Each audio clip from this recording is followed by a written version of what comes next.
magic in business like Disney. Join us as we hear from Disney cast members, influencers, and enthusiasts to uncover the secrets of what it takes behind the scenes to make Disney such a successful and well-loved brand. We will hear their journeys, inspirations, and have some good old-fashioned Disney fun along the way. So relax, pull up a chair, be our guest, and let's get down to bibbity bobbity business.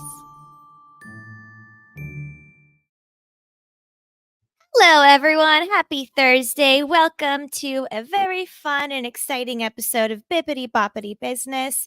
I am so excited to do these live streams with all of you and give you a chance to interact with us in any of the topics that we're talking about today. But I'm very excited to talk about the concept of collaboration and branding and how you can implement them perfectly and in a great effective way for your business, especially in B2B. Now, sometimes when we think B2B, we don't often think of the travel or hospitality niche, right? But duh, I mean, it's everywhere. Look at Disney. Think about how many brands they have to partner with to make their brand come to life. So, to talk about that just for a little bit, but mostly about her entrepreneurial journey and story, we have Nicole Mahoney. And Nicole is honestly, she's an entrepreneurial force. She has such a talent for all of the things that we're going to discuss today. And she actually began her journey at a family car stereo shop. And she got a lot of experience in business management, PR, branding, event organization. But that was way back when. Now, she's done so much. She's founded Break the Ice Media that now has become merged into a new business that we'll talk about today as well. But what I love the most is her ethos around commitment to clients and just general overall importance of core values and branding and all of that. But she also has a podcast too. So after today, if you like what we talk about, she can probably explain it even better. Go check out her podcast, Destination on the Left, where she talks more about innovative collaborations and destination marketing. So without further ado, welcome, Nicole. Uh, Hi. Hi, thank you so much for having me here. It's so Thank you so fun. much for being here Oh, today. confetti and everything. I love it. This is so Listen, fun. we try to keep it very, very lighthearted, very fun on these live streams. So, it wouldn't be a Disney business podcast without a little bit of both. But yes, let's get Absolutely. right into it. Thank you so much for taking time out of your day to come here on the live stream. Something that really inspired me is that your entrepreneurial journey really seemed to have started a bit earlier, working for your dad and all those early experiences. How did they shape your approach and perspective to business and marketing? Oh gosh. Well, first of all, I like to tell people when they ask me how I got started that when I was a little girl, my mother was an actress. And so until I was about 5, I wanted to be an actress when I grew up.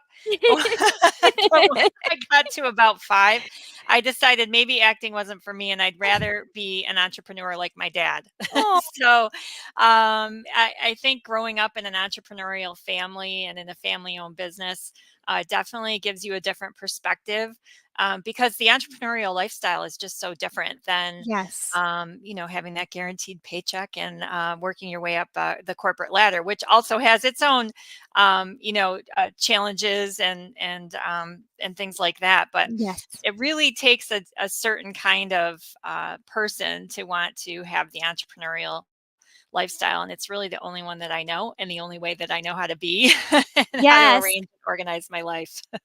My dad was actually an entrepreneur as well, and I grew up pretending that I was on calls in his little we called the office the library at my house because of course I had to be Belle and pretend that the little office was the library, right? But I remember like him making me do things that without realizing that he was priming me for entrepreneurship. Like he would take me to the radio station and have me talk to like on a marketing meeting, just had me sit there and watch him. And he would talk to the, team there about what ads he was going to do and da da da and all this and that. Right. So it did really leave an impression on me as well. So I can only imagine, from those core moments, like what pieces of little you that you learned from that time have you brought into some of your life and work today? Like, for example, my dad taught me to be very stubborn and not take no for an answer, right? Like, that's one thing. Oh, So, yeah. is there something you learned like that you bring into your work Oh, today? yeah. Well, yeah, some of my father's saying, one of the sayings he used to always like to say is A to Z. He'd just say A to Z it, meaning just take care of it. Like, take care of the Mm, whole thing from start to finish. He would say things like, of course, cash is king. mm, So you've got that in the back of your mind. And he was also someone who realized that cash was king, but also didn't overspend on things in the business. Was very, it wasn't frugal. It wasn't frugal. It was just being respectful of things. And so he, as you mentioned, owned a car electronics store. And I mhm, remember at the end of the day, when you sweep up the floor, you pick up the screws that are on the floor and you put them back. You don't just throw those screws away, even though they might have only cost a penny.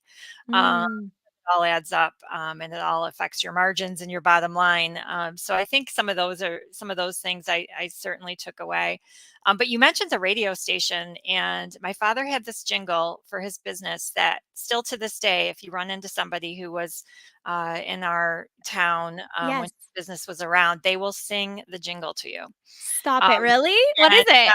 yes, yeah, it's Go to the Rock, ROC, ROC Communications. I love that. That was his jingle, and, it was his account rep from a radio station that came up with it, and I'll tell you, people will sing Go to the Rock, to me, even still to this day, and that's staying power. The business hasn't been around since the early 2000s. He was in business, from mid-70s until early 2000s, so that's Yes. staying power for a brand. That really is. And Mhm, I'm sure, those were just early moments, but I think, throughout your life and as you've done other things too, especially I read and heard a little bit how you did some things for the Lilac Festival. You mhm. got some experience in event planning there. How did you go from that to getting that gig to learn about events and marketing and branding as your like foot in the door into that industry? Oh, yeah. Well, funny that also came from the car electronics store. So a promotion that my father wanted to do, and he gave to me to A to Z, was to put together a car stereo competition. And it was a nationally sanctioned competition, and we created it. We created an event in our parking lot, complete with tents and porta potties and a stage and a band and food. All of the makings of a festival, except this was centered around a car stereo competition. So you had all of these really cool cars with really loud music, Yes. and an official way to judge them. But that was really my first time getting into event planning, and I just loved it. And Mm. of course, I wanted to be part of what was at the time the biggest event in our community, which was the Lilac Festival. And I was lucky enough to be able to do that as a next step in my career. Yeah, what are some of the initial challenges that you experienced then that you think somebody just starting out in the industry may also experience, and how did you overcome them? Because events are not they're Mm. not easy. There's stuff that comes up all the time, right? Yeah, they're very, very time consuming. Well, I would say if you're going into event planning, one of the things you need to know is that that does take a lot of hours to pull off any size event. And Mm, you need to be prepared to put the time in. When I first launched Break the Ice Media, one of our offerings was event planning. Now we still do events and event activations, but we do them in a different way. When we were doing them when we first started, what we found was we really couldn't make the revenue that we needed to support what was now a business. It was no longer just a freelance, Nicole's going to, implement this or yes. plan this event. It needed to be something that could support, a business operation. And the way we were building our business, the events that we were doing weren't profitable for us because of all the time that they take. Mhm. So that's one thing I would say if you are getting into events, or if you desire to start an event planning business. For me, I would say you want to focus all in on the event planning piece, get as efficient at it as possible, and build your Mm. business model to support that because of the time and all the detail that go into it. You really need to specialize, I believe, to make it profitable. Yeah, let's hear a little bit more about that pivot from the moment where you were like, "Oh boy, okay, this isn't making the most money for me. What do we need to do to kind of change the business into what it is now and today and what you do today?" Sure. So I started Break the Ice with the idea that we were going to be a public relations agency that also uses social media. I started it in 2009, right around the time that Facebook was starting to kind of take off, if you will.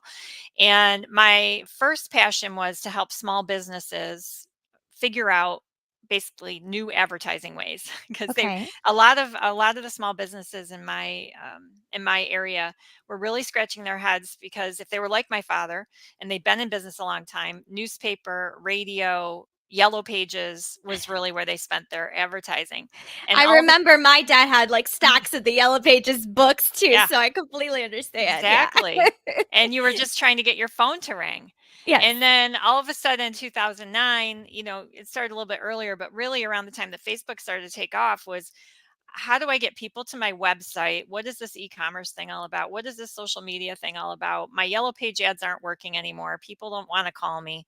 And so Yes. what do I do? And so that was my first thought was small businesses using PR and social media to basically lift them up and spread, build awareness for them. And that was okay to start, but what I found out pretty quickly is there is a huge landscape out there. There are a lot of people who do that kind of work. And to really become known for what we do, I realized early on that we needed to niche. We had to pick an area of expertise, and just serving small businesses wasn't good enough. Like that wasn't niche enough. There's a lot of small businesses Right. out there. So based on my background in event planning and some of the other work I had done in my career up until that point, and then looking at the clients that we had at that point, which were small businesses, but I'm in a touristy town, so they were all had something to do with tourism. So we decided we were going to niche in hospitality, tourism, and travel. And that was the first pivot and the first step. That was even before we decided we weren't going to plan events anymore. We were still planning events because that fit into the tourism fabric. But once we decided to pivot into that niche is when we really started to gain some traction and be able to kind of, scale our business and then get just much better at the work that we do. As far as the event planning piece goes, we kept that going for quite a while. But as we became more sophisticated in our business and how we were thinking about our profitability and our time and our resources, basically putting our resources to work for us to bring us the most, revenue that we could to support the business, we quickly realized that being event promoters, because we were producing the events, meaning we were raising the sponsorship dollars, selling the booths, all of the things to raise the money. And the amount of time that it took to do that compared to the work that we were doing on the agency side where we were doing PR and marketing and social media marketing, it just we were much more profitable on the other side of the business. Right, because when there's sponsors involved, there's a lot of like what I like to call respectfully cattle herding. Like there's just like lots of things that need to be followed up with. And there's also a lot more unknowns versus in PR and social media and marketing. There are some unknowns, but it's pretty straightforward, like what you can project or expect or plan for. But you Hmm. never know when a sponsor might drop or who knows. Like that's just Hmm. there's a lot that's involved with that too. Yeah. But Yeah. to tie more into a layer deeper into the agency side of things, something that when we kind of met and touched on and we kind of vibed over was the idea of what is branding, like what is effective branding, especially in today in this space. And I would love to hear in your opinion, like what is a brand, like just in general, what's your hot take on what brand or branding is? Ooh. Well, considering we just went through a rebrand Yes. ourselves, this is a very, very timely topic for me. To me, a brand is really foundational to who the business is. It's the essence of what the business is.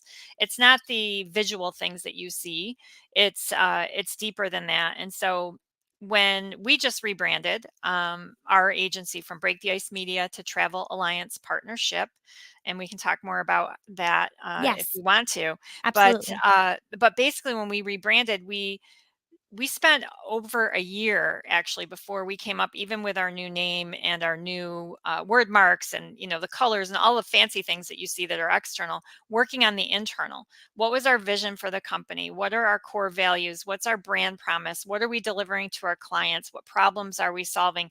Like really understanding the inside of the business, to the point that we have now what we call a toolkit. It's actually called the Surefire toolkit that we have and we use, that has that base and the foundation of the brand. So every decision that we make, everything that we do is based off of this deep work that we did and put into place. And so the brand for Mm. me is just really that deep essence of a brand, or of a company or an organization, that is, then comes from the inside out, and then is facing out to the clients, or people who see them out in the world, if you will. Right, 100%, and that's part of, the reason why, people are probably scratching their heads thinking like, "Okay, is this a Disney podcast or a whatever podcast?" It's all of it, guys, but one thing that Disney does really well is branding. They make you feel something. It's not just the sparkles or the castle and the mouse, which are all fine and dandy and well, but it's more than that. So,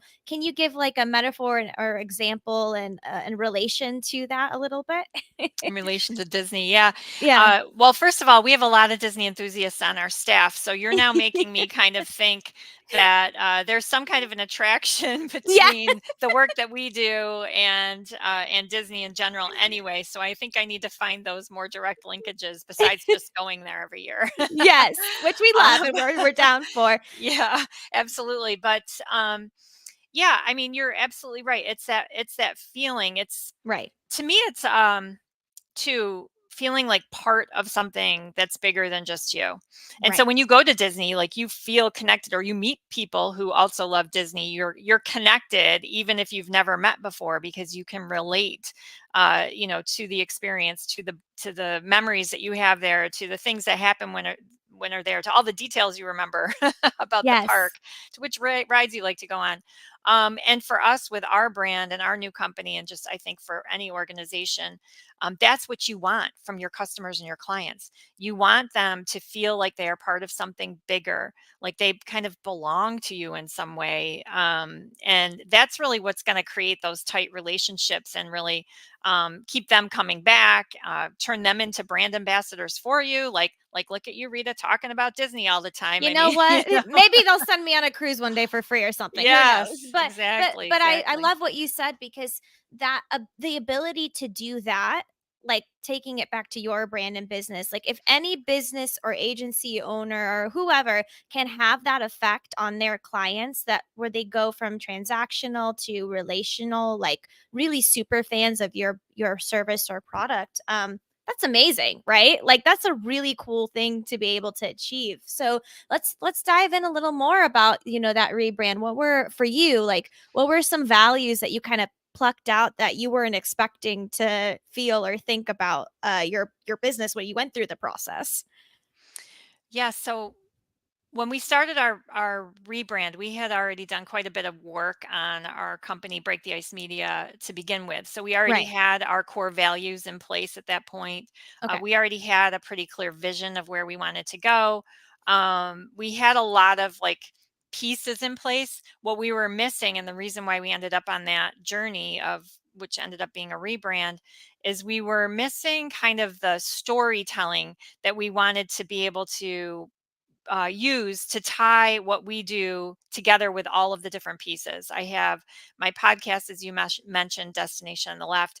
I had a second company at the time called Travel Alliance Partners, and then Mm. Break the Ice Media. And we were trying to really get our arms wrapped around how do we bring these three entities, these three brands together in such a way that our audience, our customers, our clients, it resonates with them. They feel more connected to the whole of who we are instead of kind of in silos. Because at the time, the three brands were kind of each in its own place.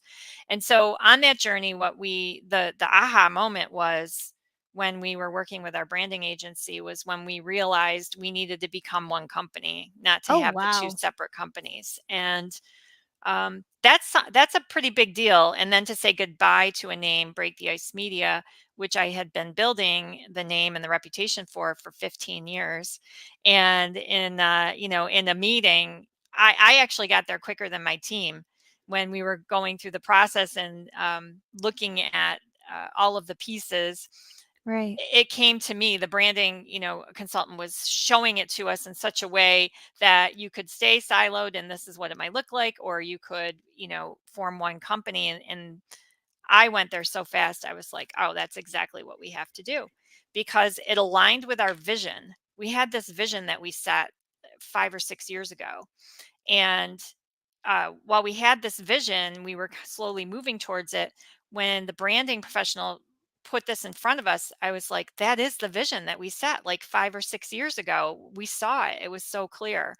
Um, and so it made the decision making process a little bit easier because we had that Right. vision already at the beginning. But listen, I don't want to fly by that at all because that's really difficult to get to that point to be like, how do I take all these separate ideas and things that I've built and make it one cohesive thing? Like, to do that effectively, yes, you have to definitely have the right vision and the right connections in place. Because I'm Hmm. just thinking about my own life and business, right? Like right now I feel like things are in different silos, and it's fine for right now, but it's really cool to see and hear from you that even after all that time that it felt natural to go there. Because I mean, I almost, just if I had to like let go of the name Reignite Media, for example, like that would be really hard for me Yeah. in the beginning, right? So Yeah. It's your yeah. it's your baby. You grew it. It came from Yes. nothing Yes, and you created it. exactly. Yeah, and then to come to a decision to pivot and to change the name. But for us, changing the name from Break the Ice Media to Travel Alliance Partnership, Travel Alliance Partnership actually better reflects the company that we've become. Break the Mhm. Ice Media was, the idea I had when I launched in 2009. But then we grew and we Right. changed, and we niched, and a lot of things have had changed since then. And so to be able to recognize uh, the changes that have happened and then to have the courage to go down a road that says, I think I need to, update my brand, change my brand. And by updating a brand, it doesn't always mean it's a name change, but for us, that's what happened. It was a name Right. change. But yeah, and for me, it's having the vision. If I didn't have the vision, I wouldn't have known the answer. So you have to have something you're working towards, and a vision isn't static either. It changes all the time, but you got to start somewhere. And to have that vision, it just really helps you, guides you, and helps you with your decision making, and definitely helps make a stronger brand for sure. Well, it makes me think of, as a quick Disney example tie-in, Walt Disney was an exceptional visionary, and Yes. I think his ability to future cast and bring everyone together on the same team, explaining that vision when there is basically nothing there, like to show for it at the time, is really cool because there is consistency in what you're doing and how you're building your business when you have that vision, right? So what's the process for you? Like, do you go in like a room and like throw some music on and like go, okay, like what's my vision? Like, do you know what I mean? Like, how do you sit there and focus and figure out, what's most important for you and how you cast that to others? Because shiny object syndrome is real. And sometimes I can be like, oh, I have an idea. And then I go tell somebody, I'm like, wait, that Yeah. was a little premature. I need to like kind of tie that back and think through this a little more, a little bit. Yeah. Well, a couple things. First of all, it does start with you as the founder and the owner. What you're trying to create. In my business, I was trying to create something beyond myself. I had had freelance businesses. I'd had other small businesses prior to launching this one. And when I launched this one, I specifically wanted to launch something that I could build and scale and that would live beyond me. So Mm. that actually was my very first vision, which I only just had that realization a few weeks ago. I was like, "Oh, that was my very first vision." Oh, The wow. Yeah, and I didn't even think of it that way. So, I mean, you probably already do have some visions, right? You have these ideas. There's a reason why you started your company, Mhm. because you have these ideas and you have a place you wanna go. That's your vision. So I would start there. But then for me, the way it evolved is once I started having employees, I started including them in the visioning process. And we get together quarterly now, but we used to get together once a year offsite as a strategy day, even when I was a small team as 3 people. Oh, Um, and we would get together and we'd spend an entire day working on the business instead of in the business. And part of that day would be spent on looking at the vision, and update, deciding if it still resonated, looking at, a basic thing to do is a SWOT analysis. We would do a strengths, weaknesses, opportunities, and threats, brainstorm, look at everything, and then decide where are the opportunities. Do we need to tweak our vision based on that? And it's just an evolution. So when you have partners, and if you're a solopreneur and you don't necessarily have the employees to help you do that, but I'm sure you have people who are sounding boards for you, because I even had that when I was first starting out, right? I'd talk to right. friends, I would talk to other business owners that I knew, as sounding boards. And that also helps just kind of evolve your ideas. You already have them in you, is how I think about it. But you need to put them out there to get them, to evolve them. Right.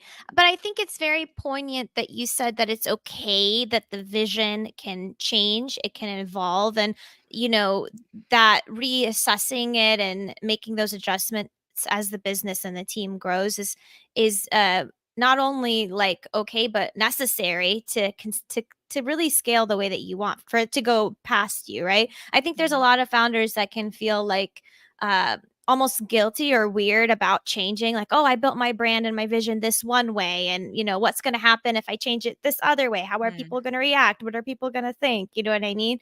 But that's doing a disservice to yourself, because you're not think they don't know your vision. You know what I mean? Like, I don't know, what are your thoughts on that? Have you ever had that mental back and forth Well, before? sure. Oh, yeah. There's so much of that self-talk that happens. Absolutely. I think of two things when you talk about that. The first thing that comes to mind is this idea of imposter syndrome. Yes. I don't know if you've talked about that on your show before, but it's that thing, that little voice in your head that says, you don't really know what you're doing. And someday someone's going to find out that you don't know what you're doing, and so you better be careful, or you better not try that, or you better not, that kind of Right. negative talk that happens. And a lot of times we have that talk in our head and we don't even realize it's happening. Mm. So, first of all, to have an awareness of that. But the second thing is, and this a friend of mine taught me this about imposter syndrome. The thing about imposter syndrome is when you hold it to yourself, when you hold your vision or your ideas to yourself, that imposter can get really, really loud. But when you're transparent and vulnerable and you talk to, peers and colleagues like I just suggested, that imposter and that voice will actually quiet itself down, because you'll find validation in the conversations that you have around you. And the bottom line is everyone has those thoughts, and everyone thinks that, Yes. oh my gosh, what if this doesn't work? But the ones, people like you and I who are like, that's okay, we're going to try anyway. And if we fail, we're going to learn from it. Right. Those are the ones who really, who will succeed. So those are the two things that come to mind for that. Be transparent and vulnerable, share your ideas, and then squash that imposter that likes to kind of tell you to be careful, because they will hold you back. 100%. And something else that I think that helps with that, and I do talk about this because it's important to hear and be authentic about it, right? Just in general, like once you start getting past that and you've cast your vision, and maybe you have your team members, everyone's on board, we're going places. I think that next step is collaboration. And I believe you wrote a book about collaboration as well, right? Yes, I did. I wrote a book Yes. about collaboration, and I talk about collaboration, or I cover that subject on my podcast. And it's, to me, collaboration is core to any type of business success. I speak about it specifically to the travel and tourism industry, but I see it everywhere, in terms of being able to solve even our world's biggest problems. We all need to collaborate in order to succeed. So, um, the book came from the podcast. Really, I had my podcast since 2016. I've done well over 300. I'm getting close to 400 episodes actually at this point. Woo! I know. I was just Congratulations. thinking Look about at that. that. That's amazing. Thank you, Snow White. Yes. And on every episode, I asked my guests about collaborations, and I asked them to share examples of successful collaborations. And then I also asked them to share why they think they succeeded. And so from those conversations, I was able to create a framework on how to create or build a successful collaboration. And then I did some original research with a research partner to basically test out my hypothesis, if you will. Yes. And through the research, have even more, data and information about how you build a successful collaboration. And so the book is based on the research and on the podcasts. There's 36 stories in the book, which are all stories that came right from the podcast. And it's been a lot of fun putting that together and also continuing to apply what I've learned and to teach others about it so that they can have better collaborations. So to tease it a little bit, so somebody goes and listens into this and they're like, "Oh, I really gotta read this or listen to the show." Can you give me an example of a unique partnership or collaboration that you either initiated or were involved in, and how did they contribute to the success of your business or brands that you were involved with you? Ha. Um, Geez, I am in a lot of collaborations. The majority of the collaborations that I end up in as my company are with other companies that are serving the same clients. Okay. And for the most part, our collaborations are very client specific. So, we're working on, um, it could be on a marketing strategy, Yeah. for a client and implementation of that strategy. Um, but the better stories I like to tell are the ones that are in my book, which are about travel and tourism organizations that collaborate and how they create Mm. win-win collaborations. And so one of my favorite stories is, since you just had Snow White up, and I know she likes birds. Yes. um, One of my favorite stories is about a birding trail in northern Ohio. Wow. And the story that I like to tell, a woman named Melinda Huntley, who at the time was working for the Visitor Bureau in northern Ohio, and she would drive to work every day, and she would see these cars with out of state parking, license plates parked on the side of the road.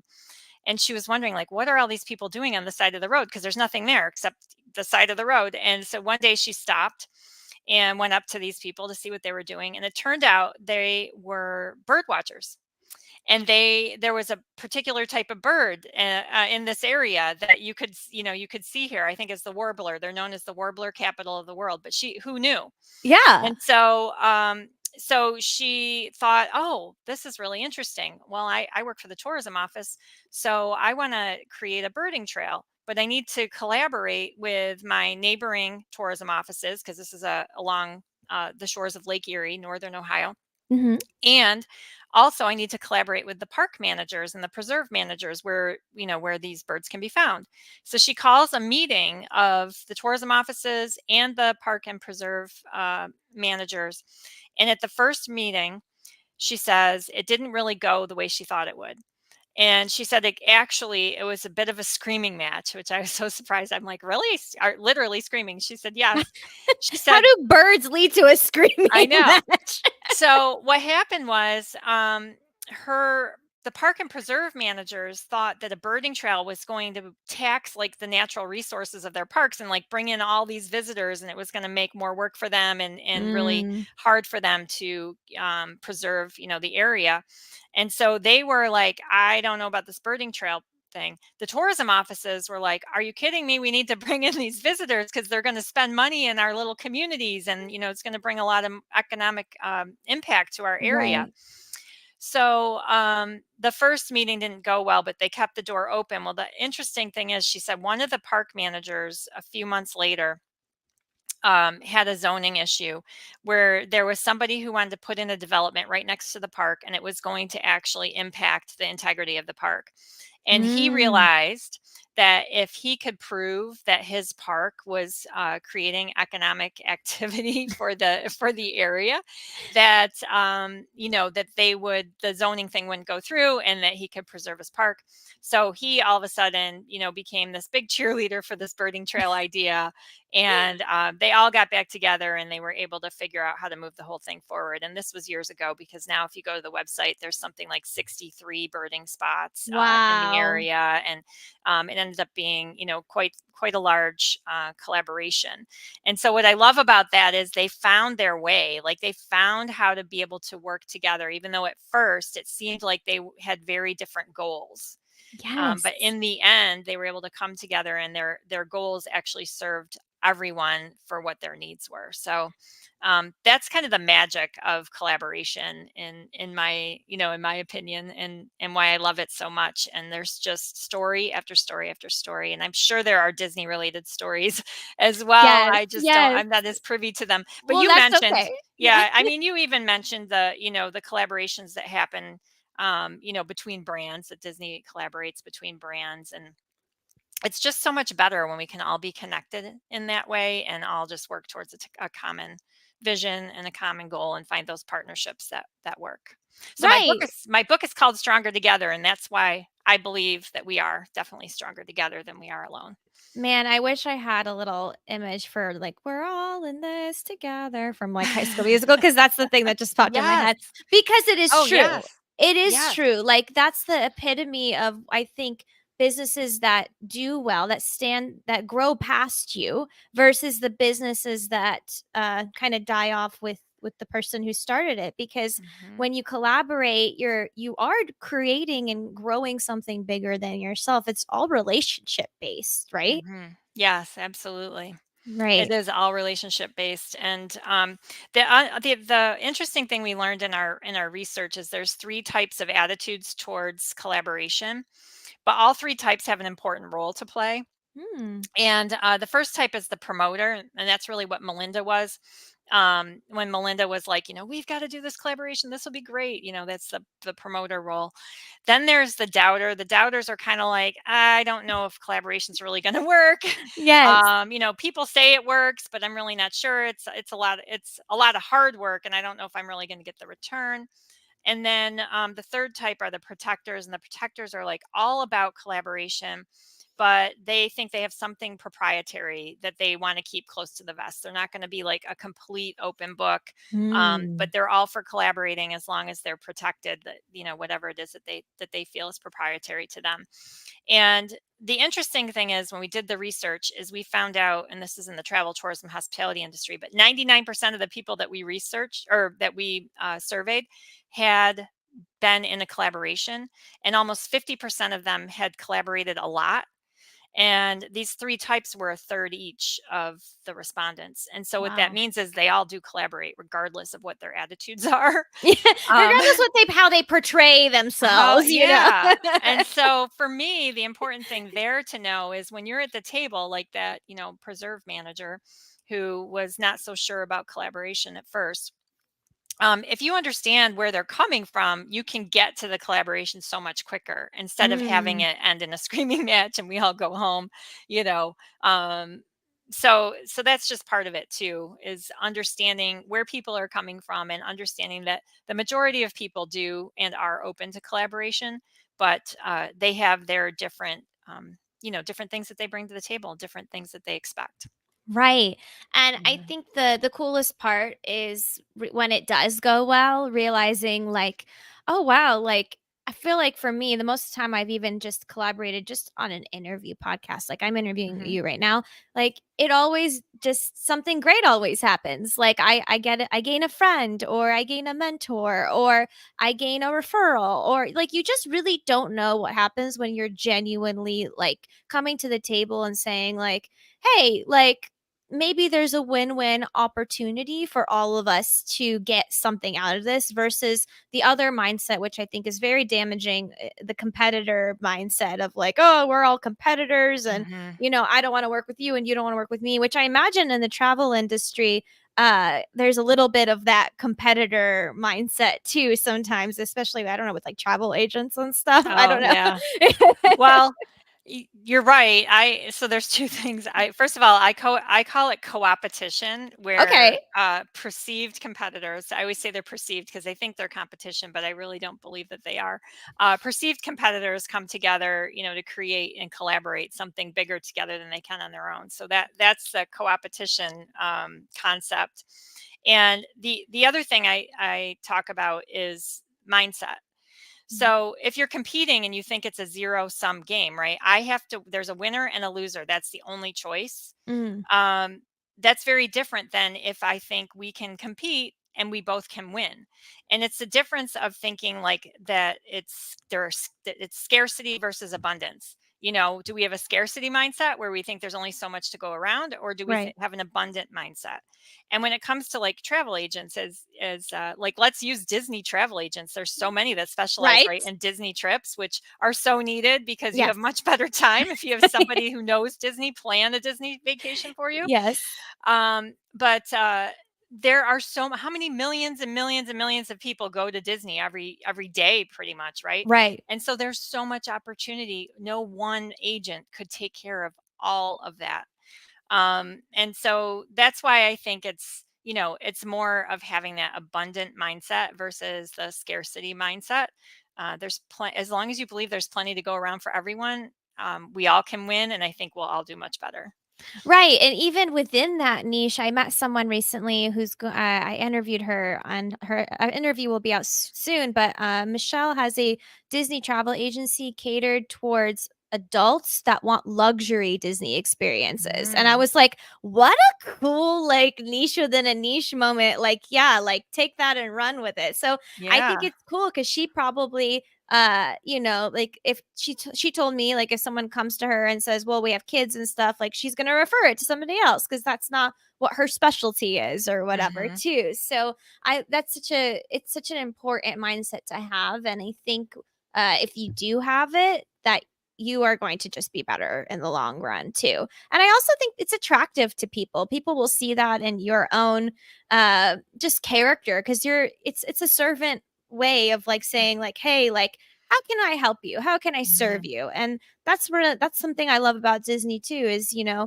for the most part you feel that they're wanting to serve you or help you or like cater to you in a way, and then they're gonna get something out of it too. They're getting your money, like you know what I mean, like they make you feel great, and then and Yeah, then they take your money, right? So it's like a right. win-win for everyone, right? Absolutely. Well, your money, but also they want you to post on social media, tell your friends and 100%. family about it.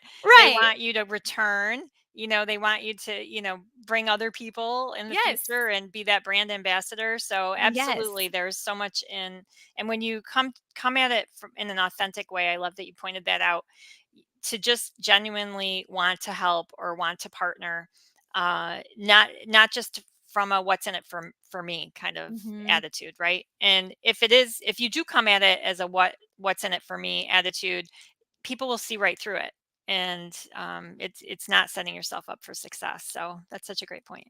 Right. Love it. So, how do you measure, like, I like that you said a second ago, like, yeah, okay, it's not just wanting your money. There's other metrics or kind of KPIs for assessing whether or not the branding or the initiatives are going well for the business. How are you measuring them? And what do you consider the most valuable in assessing the brand performance? Mm, that's a very good question. For us right now, we are very much focused on our audience engagement. Mm, And it's not just our engagement through social media. It's actually a lot less about the engagement in social media. It's more about where they're engaging, how they're engaging with our content. Because we have several newsletters actually, and several audience segments that we email to, right. and also how they're engaging with the podcast, with our website, with our blogs, like mostly all of the things that we own, what I call it, like our owned assets Yes. versus our social media. I mean, we are interested in the social media too, but that's not like the only place that we're looking at. And to me, the more engaged they are with us, the more they're likely to refer people to us, to maybe refer a guest to my show, Yes. to become a client, to become a member, all of those things. And so engagement is one thing that we've really been focused on since the brand launch, which has only been I mean, we've always looked at that, but even more so since the brand launch is Right. how engaged are they really with, our new video content that we're putting out, with the podcast, with the rebrand announcement, all of those things. That's a very important metric because I think a lot of folks can get, like myself, can get hung up on the impressions or the views or kind of like the surface of like how many people have seen this. But I think it is correct what you're saying. Like once that's established in some way or another, like it really is so cool to see engagement going up. Like, are we just posting and nobody's commenting, right? Because like Mhm. actual conversations back and forth in the comments is what helps those posts or Mhm. that content go farther. Or have we talked about an event, or are we putting on an event and like two people signed up or whatever? Like it really is important because you think you're doing good, but until you actually like see it's completely different, right? Yeah. Yeah. Well, and I mean, you can relate to this, Rita, Yes. as we're doing this show right now. But Right. you work so hard to put out this really great content, Yeah. and you want to know that people actually care Right. about Like, what I you have wanna to say. actually know, like, you listening to us talking right now, do you Yeah. like this? Is this helping you? Are you at least Yeah. entertained? Do you know what I mean? Like, Right. what are you actually feeling or thinking? Like, what Mhm. gets people to tick to want to keep watching or keep engaging or come back? Like, that's really the psychology aspect of the marketing and branding that, um, like, I just love because once you figure that out, then it's setting you up for success. I think Disney's figured it out. I know they get the dopamine hits everywhere with all with all of their work or their content or whatever, but it's full circle. It ties back to the assessing the engagement is not possible if you don't know who you're serving, why you're serving them, and what your long-term vision is, right? Exactly, exactly. And the reason why I said engagement is because we already had when we did our rebrand, we already had quite an audience between the two companies, the podcast, our Right. email lists, and things like that. And while growth is a goal, a long term goal, Of course. we don't want to grow that top line just for the sake of growing. We want to make sure that we are building a relationship. So that's why in the short term, we're really focused in on the engagement. And then at some point, we'll start using it's not that we aren't looking at the growth, but we're looking more closely at the engagement. And at some point, we might say, okay, we feel like we're really good here. We want to focus on the growth. So it's just kind of knowing where you're putting your resources and your focus. Right, and something I heard this last year, somebody told me, like, 10 or 20 super fans are better than a million, like, whatever fans. Does that make sense to Yeah. you? Like Yes. 10 or 20 people, like you said, brand ambassadors that are out there that just love your stuff and they're talking about you all the time and they're really, like, they feel part of your brand. That's more effective and engaged than like just somebody that scrolls through for 3 seconds and goes, "Oh, that's nice, like, bye." You know what I mean? Yeah.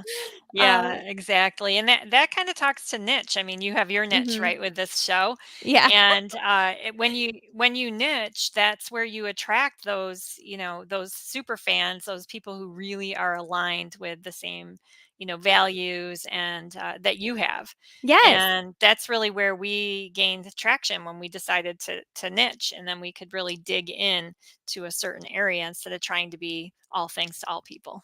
Right. And like just to talk about that for a small moment with this podcast, I was really thinking about okay, like what are some of my values? Like fun. Fun is a value of mine. I'm really like we work so hard to not have some fun, especially in media, right? Like it can be a lot of hard work. So, that's why I thought of that element, storytelling. That's something that I'm obsessed with. I love. And I find that people that are like Disney fans have an affinity for storytelling. And then another one is just an attention to detail or just a desire to brands. Like they people that believe in branding or understand the importance of it. as a long-term thing rather than just a, like you said, like, oh, this is my logo, that's it, whatever, right? Kind of a thing. Mhm. And then of course people that like Disney, because at the end of the day, if I can have a bunch of people come hang out with me and go to Disney World, and I have buddies that go to Disney with me, and we are like all professionals that like have our own businesses, but we go to Disney, we all get to have a write off together if we have a conference or something someday, right? So That's like, true, that's true. we're just trying to get to the point where we write off some of these Disney trips, I guess. Mhm. No, That can but happen. I say that, only half kidding, but for the most part, I just do find that the people that I connect with on this show, they there's that, because I've niched it, there's something there. There's some connection in some way or another, because what I'm trying to say is people are more than just their jobs. People are more than just their titles. Like, Mhm. people are like, the followers are more than just followers. They have likes, they have interests, they have a persona. It's like the customer persona, right? Like, that individual goes deeper than just like, oh, this is the entrepreneur show. Like, that's boring. Like, who are the people behind what they do, right? So that's just my 2 cents on that, and No, I'll you're get you're you're you're spot on because there are so many shows out there that talk about entrepreneurship or branding or B2B Mhm. marketing or all of these areas that you're covering on your show, but nobody's doing it in the slant, through the lens of Disney.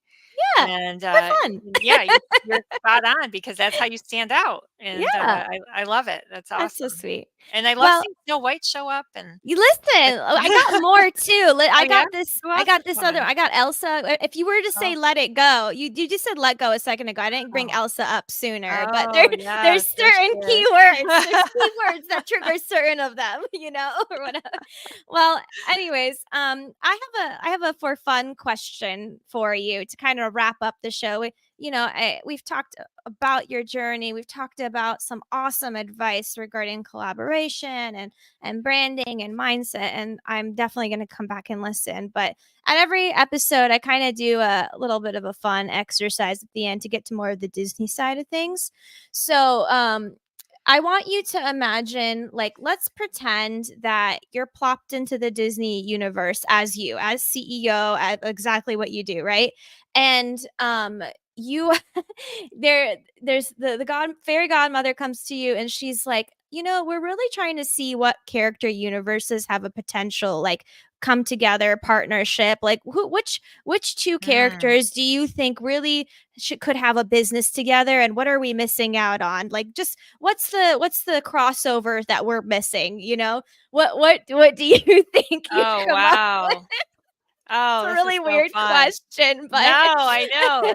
If I had more time to think about it, I'd come up with a really good I'll probably think of a really good one after we're off, but, yes, tell me later if I'll you think I'll about just it. go, with what just popped into my head, and, does Pixar count or Yes, yes, all of the okay. things. All of the things. Yes. Only because my grandson's over every Wednesday and we watch a lot of Disney and Aw. he loves Cars Mhm. and he also loves Toy Story.